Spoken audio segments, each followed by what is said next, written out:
လူတွေရဲ့စိတ်ထဲမှာတကယ်ကိုညစ်နွမ်းစေပြီးတော့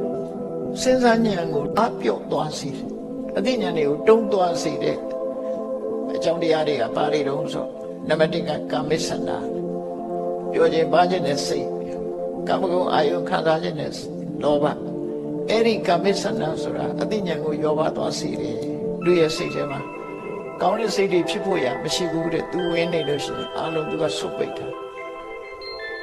မြို့တွေမှာဆိုလို့ရှိရင် drainage system မကောင်းဘူးဆိုရင်မြောင်းတွေပိတ်နေပြီဆိုလို့ရှိရင်ရေရှမ်းတယ်လေရေစီးရေလောင်ကောင်းတော့အဲ့ဒါလိုပဲရင်နဲ့နှလုံးထဲမှာဒီတရားတွေဝင်လာပြီဆိုရင်ကုသိုလ်တွေစီးဝင်ဖို့ရခက်သွားပိတ်ဆို့ထားချစ်တိုးနိုင်တဲ့အနေထားပဲဖြစ်တယ်တဲ့ဖြာပါတာအလိုကြရင်ကာမိဆန္ဒအလိုမကြတဲ့အခါဖြာပါတာလူရဲ့သဘောတရားကွာနော်လိုချင်တာရရင်လောဘလိုချင်တာမရဘူးဆိုရင်ဒေါသ